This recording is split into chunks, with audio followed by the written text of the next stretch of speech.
Alright, are we up and running? I think we probably are. Evening all. As per usual, give us a thumbs up under the video if you can see and hear me. And or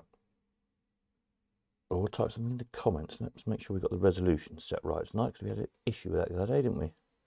We just pop that to there. So let me know if it's coming through clear, because was it Friday night? It was a bit blurry for some people. So hopefully tonight it'll be okay. Right, let's see, let's give it a second or two. Is there anybody there? I'm not sure there are. Perhaps I've not plugged the right things in the right holes. Let's see. Evening, Peter, Stella. Excellent. There is somebody there then. Marvellous. I suspect being a bank holiday weekend, probably everybody's out and about, but never mind. They can catch up with us later on, can't they? So if you're watching on catch up, as it were, type something then in the comments to let us know what you're up to over the weekend and what your excuses for not joining us live. Okay, evening, Paul. Right, so a few things to show you tonight. I was going to have a quick look at the wanteds on the CoinOps. There's some new stuff up. I've got some progress pictures on the restoration of that lovely shooting gallery front and some more information about it that we sold in the last auction. A bit more info on the egg vending machines, which are rather intriguing. And we'll round it off with another nice little vintage film. It's only 2 or 3 minutes long. So that'll be quite good work. Evening, Peter. Right, yeah, I was just going to have a quick look at the wanteds on the coin slot. Because there's a few new bits gone up recently people wanting. So just bear in mind if you've got any of these for the next auction or one after that. Pyramid, rifle range, streets rifle range, bullion. Have we got bullion in? I can't remember. I think there was bullion coming. Oh dear, excuse me. Big double falls, Crompton's double falls, the Grand Canyon. Oh, the swinging swinger still. That's crept up the list. Somebody might be somebody else after it probably. Evening, Peter. Brian's waterfall. Be lucky. I've never seen one in the flesh. Don't know if there are any in the flesh, are there? I'm not sure. I think somebody might have got one somewhere. You win. Game shot, etc. So there we are on those. If you don't know how to do, anybody who's joined lately doesn't know how to do a wanted ad, I'll quickly show you how to do it. So let's say we want a, I don't know, where are we? Brian is the most recent thing. So let's say we want a retriever, for argument's sake. Obviously, you need to be signed into your account on the Colcon website. So go to the CoinOps machines, find the Brian's page, just scroll down. B for Brian's is the easiest way. B for Brian's. Find the thing that you want to place a wanted advert on. So here we are, retriever. And under the picture, there's a button, place a wanted ad. Click that. Let's say we're paying, oh, I don't know, what have we sold them for recently? Let's have a look. The last one we sold was December 21 for 2215. 2256 before that, 2008, 3000, 2005. So sort of about 2005 is about the going rate, isn't it? So place a wanted ad and put your money in there. 2005. See it lights up green. You can edit that if you think that's a bit too much. Just click it, change it to 2004, let's say, for example. Or if you buy one or change your mind or whatever, to get rid of it altogether, just stick a 0 in there. That takes it off altogether. So once it's on there, this is my test account we're looking in. It'll also then appear in your wanted menu, which is the button on the top that looks like a pair of binoculars. Also looks kind of a bit like a W. So you see these are just the sample ones that I use to play around with. And again from here you can alter the value, 2000 if you like, etc. Or again just stick 0 in to get rid of it. So then once you've got a wanted advert on there, you'll then see over on the CoinOps page on the wanteds, that will then appear. The most recent adverts are always at the top. There we are, that's how that works, in case you didn't know. Right, so that's that. Have I added anything onto the new stuff? Let's have a look. New lots. So this is all the lot that's waiting to be photographed properly. Well, some of it isn't now photographed. It's waiting for the photographs to be edited now to upload. So we'll have a quick look through these. For those of you who didn't join us in the week, there's loads of stuff coming. I think we're up to about 60 machines now, something like that. There's some other interesting bits as bobs as well. It's going to be mostly machines again this time, but some really nice stuff coming in. I think there's one or two coming in late this week as well.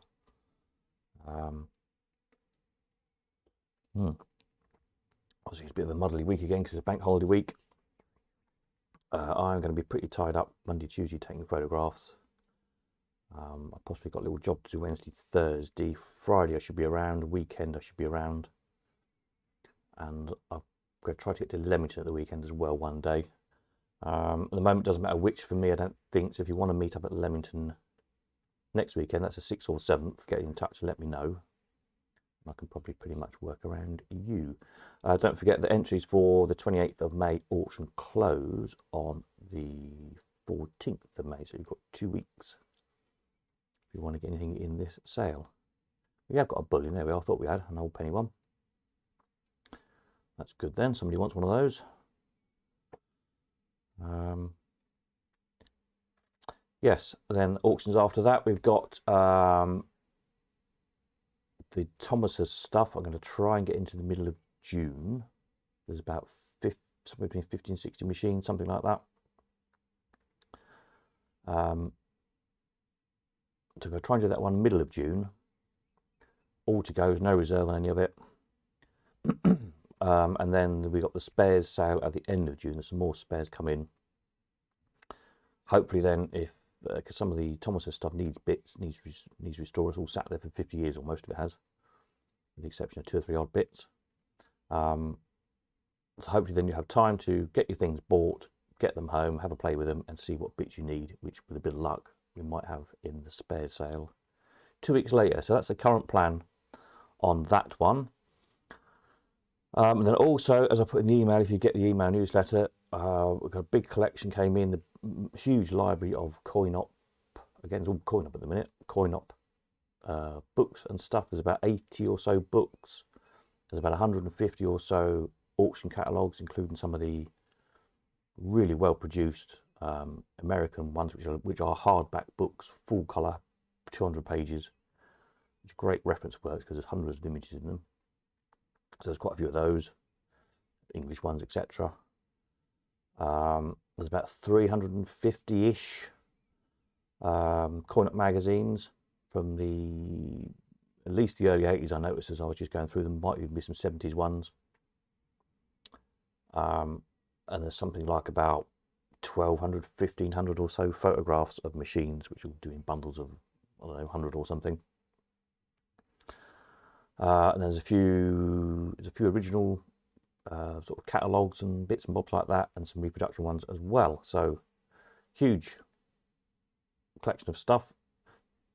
As far as I know, as far as I'm aware, it's probably the biggest coin-op library that's ever come to auction.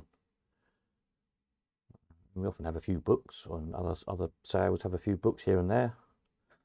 And if a big collection is sold, sometimes again there's stuff like that, but I've never known this much in a sale that I can think of. Some rare books and some books I've never seen before. So yeah, some good stuff there. Right, how are we doing with these pictures? Just get to the end of this bunch of pictures and then we'll have a look at something else, shall we? Where are we up to? Yeah, little vending machines. Excuse me. Yes, so there's new stuff coming the other day. I just need to get my other screen up so I can see what I'm doing this end. There we go, that's better. We have the Brenner. Pepsi vending machine, much rarer than Coke vending machines, of course. All Pepsi stuff is considerably rarer than Coke stuff. Interestingly, everybody likes to collect Coke. There we are, nice clock. What else have we got here? The Patchy Slow machine. There seems to be Yellow Submarine riff-off, which is quite amusing. I'm pretty sure they didn't have Beatles licensing for it. A model steam engine, that's a live steam model, that one. Gramophone, and some portable gramophones as well. 5, I think there is, 5 or 6 of them, some radios. We've got here, sneezy, cute little thing. And then there's some more machines that came in later in the week. For those of you who don't tune into the weekly videos, they're just coming around now. So we've got, what have we got here? Big Hat Trick Allwin. So that's one where you can change all the playfield. You can take all the tubes out and rearrange them into a different order from how the prizes pay. Nice Challenger, stored ready to go.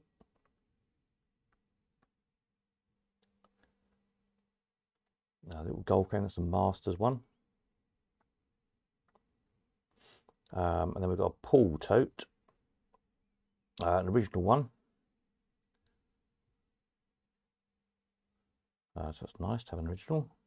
Don't come up very often. BDR, the bread bin, as we call them. The conical reels in them, quite unusual. Very good mechanism in those. All stainless steel, shiny. Nice shiny cabinet, undented. Another high top, 6pence. Nice and bright and blingy, some little vendors. It's quite nice.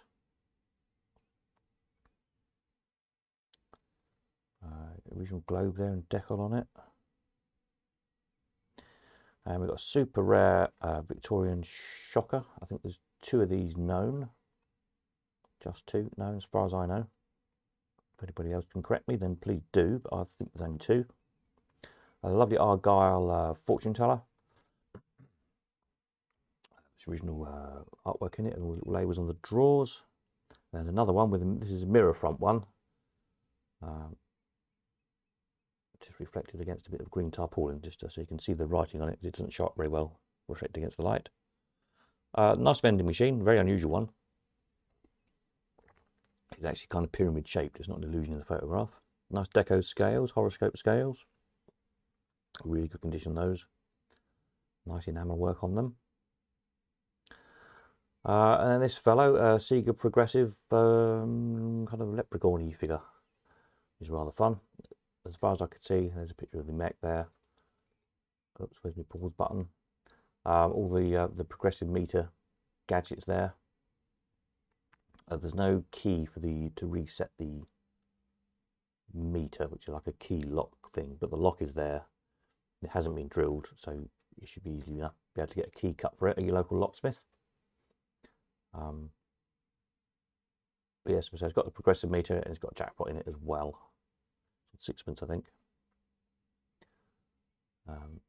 Yeah, nice clean mech in it. So yeah, unusual thing. So there we are. That's where we're up to with that. And there's more stuff as well. Can't think what offhand. My brain's a bit addled at the minute.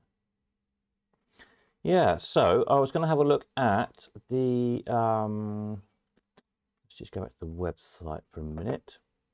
That lovely shooting gallery front we sold. Was it last month? Last auction. What did I put that under? Stalls and games, probably.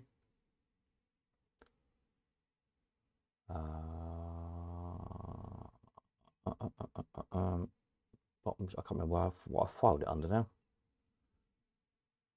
Is it here? No. Side stalls. It's not a whole stall, was it? What did I put it under? Did it just go under art? Might have done for the moment. Still working on rearranging all this section. No, it's not under there. I'm not going to be able to find it, am I? Ah, that's clever, isn't it? Memorabilia, organs. Oh, that rides and parts, sideshow, stall and games. Did I put it under shooting gallery? Shooting gallery, I might have done. No. Okay.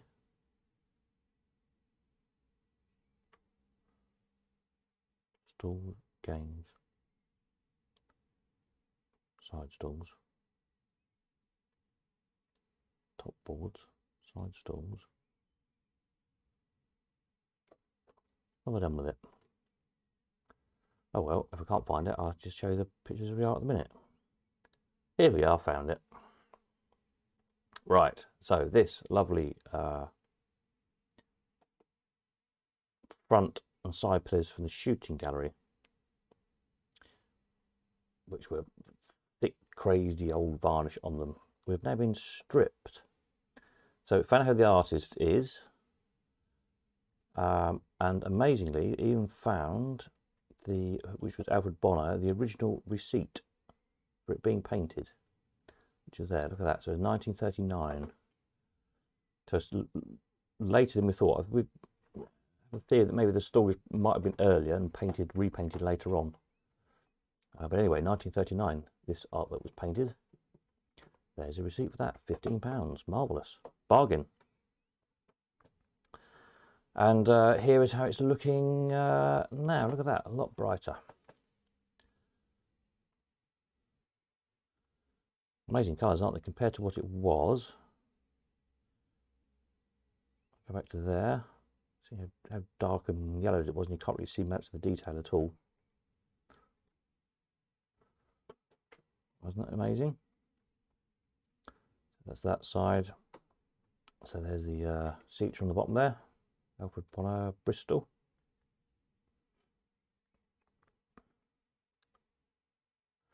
And from the other direction.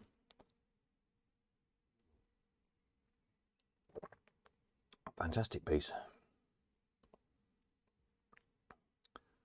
There we are. It doesn't have me in the way of it, does it? There we go. That's better.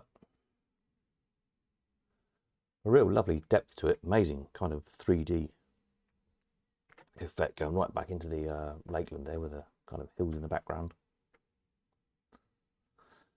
So yes, rather jealous I didn't buy it myself now, but there we are.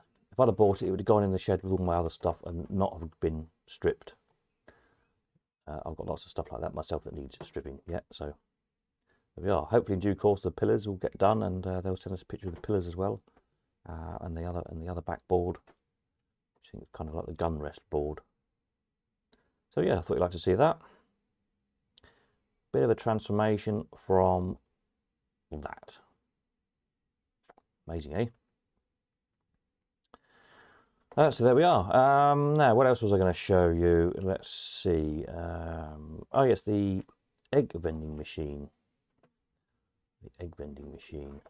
So the Nixon's egg vending machine, which we saw the video of last time on the farm. The nice wooden machine with the kind of clockwork spiraling action in it. Very interesting thing. Let's just pull that up. What is it? Nixon and Co. The egg machine. So the video's there on the website now. But this is a slightly later wooden one. Sorry, slightly later metal cased one. The one in the video, which I thought was maybe a prototype, as it was wooden, and the inside was amusingly painted silver to look like metal. Maybe it's just done for the film, as it were. So I sent a link to the film to Nick Carter, who's the grandson, isn't he? I think. Let me get that right. I think so. Of Reg Carter, who made the machine, invented it. And he sent me back this picture he found of a whole row of them being made in their workshops, and these were all wooden. Apparently, these ones. So they think the photograph is 1960, which is about, I think, it was about a year or two, or a couple of years before the metal ones. So, yeah, I can't imagine the wooden ones survived that long on farms outside. Which is presumably why they then made them metal, but maybe it's just to get them going. Don't know. So there we are. It's also got patent drawings somewhere it's going to send us, so I'll add them onto the website or whatever. But intriguing thing, again, just slowly but surely piecing the history together. So quite intriguing to find a wooden one, wouldn't it? There we are. So that's that. Any more info on those or anything, do send it over. Right, film I was going to show you. We had the film last 2 or 3 weeks ago about the Blackpool illuminations. Somebody asked me about Southend illuminations. So I found a nice little video and a little film. It's only 2 or 3 minutes long as usual, but it's quite interesting because it shows them the engineers that work on them and the cam switch units and things they used, which look delightfully lethal, which I'm sure they probably were delightfully lethal. So let me just turn my headphones on so I can hear the commentary as well, and we'll have a quick look at that. Marvellous. Right then, here we go. We click the right button, which I think is this one. For those who prefer a more relaxing time, what better than a stroll along the seafront at, say, Southend? But while you're sampling the cool night air, there's no time to relax behind the scenes where a small army of electricians are standing by. Their job starts when the illuminations are switched on for the night.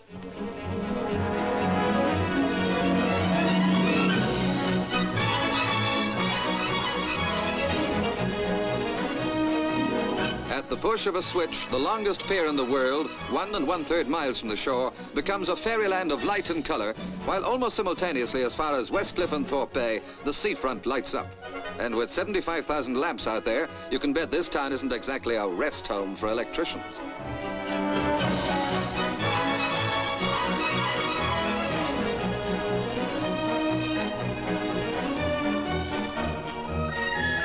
Did somebody say something? That's the sort of thing that happens as soon as your back is turned, but the experience of Chief Engineer Goebel enables him to anticipate many of these breakdowns, and no time is lost in making the necessary repairs.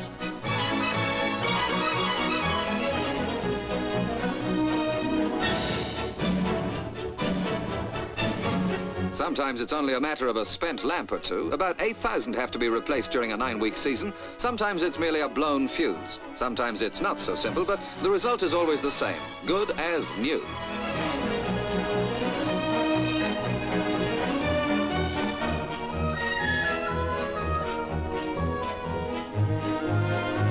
This large-scale illumination scheme was first begun on the pier in 1935 and gradually improved upon until the outbreak of war. And because of the shortage of electricity after the war, it was not restarted until 1949. Since then, it has been extended consistently and is today valued at £30,000.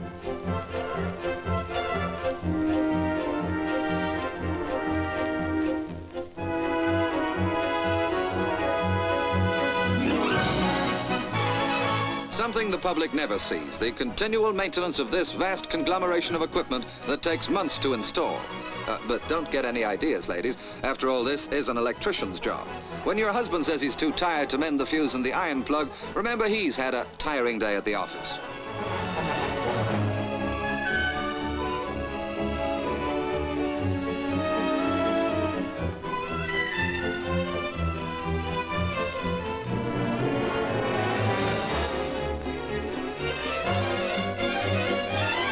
Introducing the most overworked stork in the world, at least during the season. But there's something for every taste, whether you like conjurers, you don't often see any as sure-fingered as this, or whether you prefer the zoo.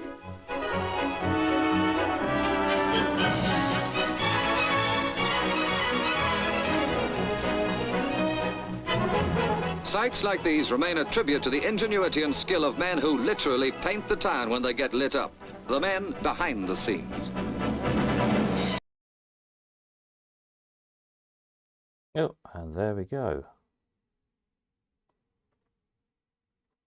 Good, eh? So yeah, I think those that kind of style of illumination is much more charming, really, than the modern all LED stuff, which is way more sophisticated and they can do much more with it. But there's something about those kind of simple shapes and the with the kind of the metal sections with the bulbs in to make all the different shapes.